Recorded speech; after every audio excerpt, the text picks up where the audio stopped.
whoever said that being an independent girl and like moving out of your parents' house and living on your own and like being so independent is fun, let me just warn you. I used to be the type of girl when I got my paycheck, I'd be like, oh my god, it's going towards my hair, it's going towards my makeup, it's going towards my clothes.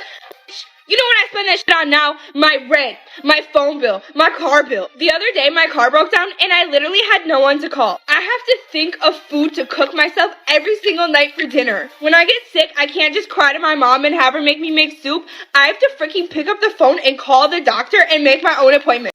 These women seem to forget that being independent also means being responsible. But the truth is, many modern women were never taught the basic skills that actually make someone an adult. And that's why, a lot of the time, they end up acting more like grown-up children than real adults. You know, I actually have a lot of respect for women who say they don't need a man. Y'all impress me. Because I just moved a 200-pound table across the room. And you know what I would have rather done? Ooh, baby, look at those muscles as you move that table. Ooh, we better make sure that table's nice and sturdy. Alex, can I get a husband for 1,000, please? I ain't got nothing to prove to nobody. That really says it all. Modern women think they're making a strong point when they brag about not needing men. But in reality, all they're doing is showing how out of touch and foolish they sound.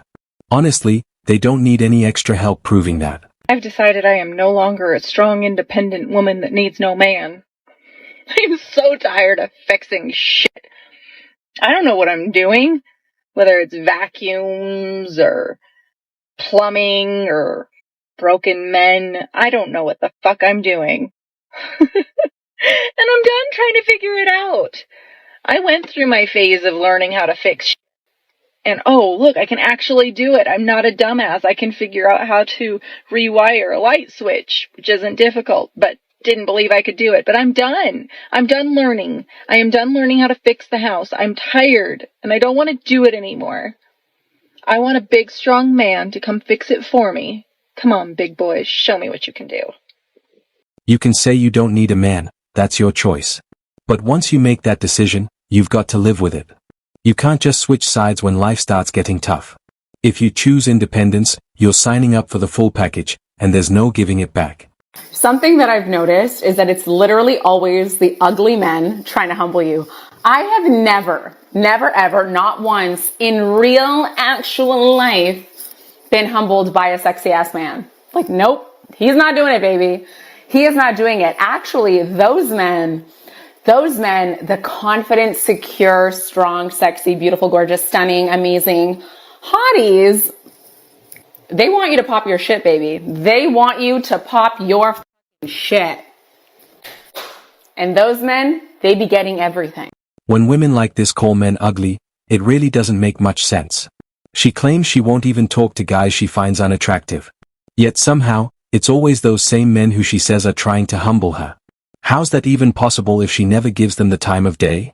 There's this guy at my work, right? And when I first started, he was so nice, literally was like, hey, like, whatever, how's your day? He wasn't like exactly like that, but like, whatever. He was just really nice, really friendly, cool people, okay? He told another coworker, oh my god, I like her, like, tell her and then let me know how she's feeling. She told me. I said, man's is not my type. I come into work the next day. I'm thinking everything's fine, everything's cool, everything's great. Literally, man's ignores my presence. I'm not even there. I'm air. I'm like a ghost.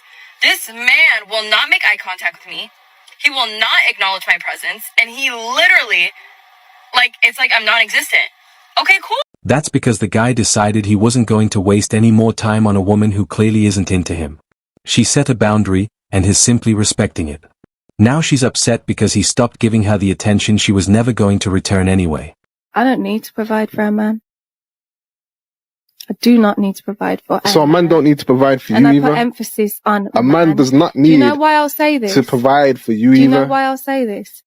A man does not need to provide for you Are you arguing with me? Any man that asks me what do I bring to the table is a bum. Nothing. He's you a bum. absolutely don't bring nothing to the table. You know why he's a bum? And I'm not saying financially. You do not bring nothing to the table, and that is the problem. You think you do, but you actually bring nothing to the table.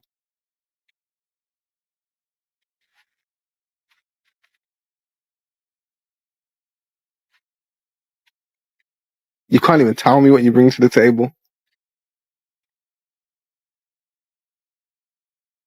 When a woman says she's not willing to give anything to a man, all she's really doing is showing she has nothing to offer in the first place. It's not asking too much to bring peace and kindness into a relationship. Those things cost nothing. But for some women, even that seems like too high of a price to pay. When women say, I don't want a man and I don't need a man, this is just a way of coping. It's a way of dealing with the pain. The pain of the fact that you don't have anyone right now. Any woman that tells me that she doesn't want a man, I will never believe you. So you're telling me you don't want connection? You're telling me you don't want cuddles at night? You're telling me you don't want to make love all day? You're telling me you don't want to go home and know that someone that loves you so much is there? Women love the idea of love. But the problem is, they want the perfect man, the perfect relationship, and the perfect life, all without putting in any real effort. That's why so many of them end up complaining that there are no good men left. When the truth is, they were never willing to do what it takes to build something real. You don't want that? You don't want to take half of your struggles and worries and give them to someone else who's happy to love and support you through these things? You don't want someone to go home to when you've had a really bad day? You don't want that? I will never believe a woman that says that. The women that say, I don't need a man, or I've managed to survive without a man, or the women that really hate on men, right? Those women, you're not saying, you might be saying with your words that you don't need a man. But what you're really saying is, I don't want to be abused. If that's the situation, then it's up to her to fix it. She needs to stop chasing the wrong guys, deal with her own issues, and take responsibility for the problems she created. But instead, most modern women would rather point fingers at men than actually put in the effort it takes to build a lasting relationship with a good one.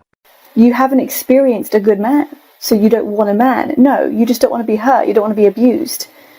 I don't want to be abused either. But I still want my man. There's two different things. You've got to really check yourself, because we naturally look for a partner. You go to Starbucks, there's a cute guy in the line. Oh, I'm curious. We naturally look for a partner if we don't have one. Every woman needs a man. At this point, even if a modern woman ends up with a genuinely good man, she still won't be happy.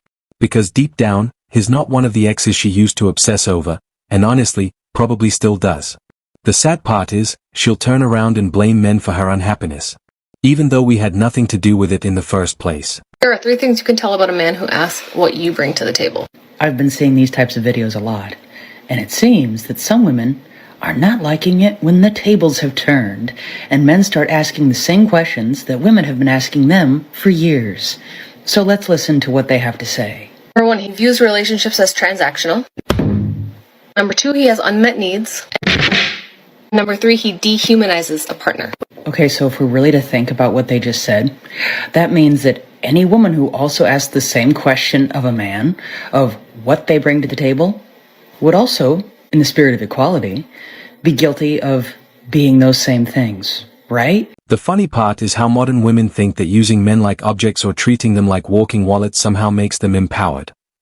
They justify dehumanizing men and using them to fill emotional or material needs, even when those men haven't done anything wrong in the first place.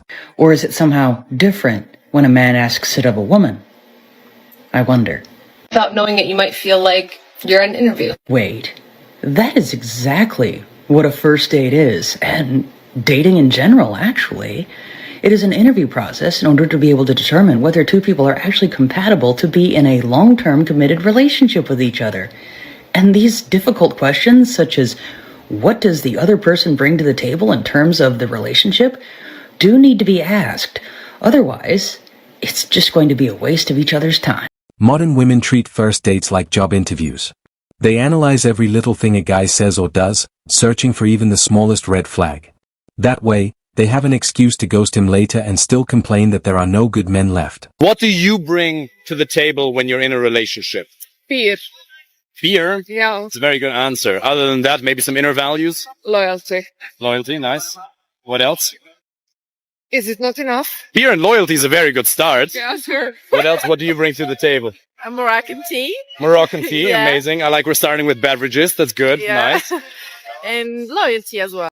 It's pretty arrogant to think that just showing up with a beer and a bit of loyalty is all it takes to build a relationship. Especially when those are things a man can easily provide for himself. I was like to my friend, it's so hard dating in your 20s. And he went, oh, wait till your 30s. And I'm just like, what do you mean, your 30s? And he goes, well, only the weirdos are left because everyone good has been paired off. And you don't want to be stuck with one of those weirdos. So instead, what you do is wait for people to get divorced. And I'm just like, what? And he goes, yeah, you only want one divorce as well. I'm like, only? Yeah, because the people who have had multiple divorces have commitment issues and you don't want those. And I'm just like, okay, so like forget body count, partner count. There's divorce count? Oh my God, I don't want to turn 30. Her friend conveniently forgot to mention all the guys those women ignored back in their 20s. Now those same men are the ones ignoring her, just like she did to them years ago. Funny how life has a way of circling back around. There's a lot of women out here, there's a lot of girls out here that be wanting all this stuff, that be wanting this like Prince Charming and all this stuff, but you're over here posting half naked pictures on Instagram. You know what I mean? But you got an OnlyFans on the low. You know what I mean? The only people at your hometown know about. You know what I mean? Like you're over here doing all this extra stuff. You know what I mean? God's not gonna bless you with a husband. You're not doing what you're supposed to do as a lady. In order to get that man, a woman has to preserve herself. She has to, you feel me? She has to put boundaries on her own self. You can't live recklessly for years and then suddenly decide to change your ways and expect everyone to reward you for it. That's just not how life works, not even close. But anyway guys, that's where we're wrapping up today's episode. If you're new here, don't forget to subscribe, drop a comment down below. And I'll catch you in the next one. Take care of yourselves, peace.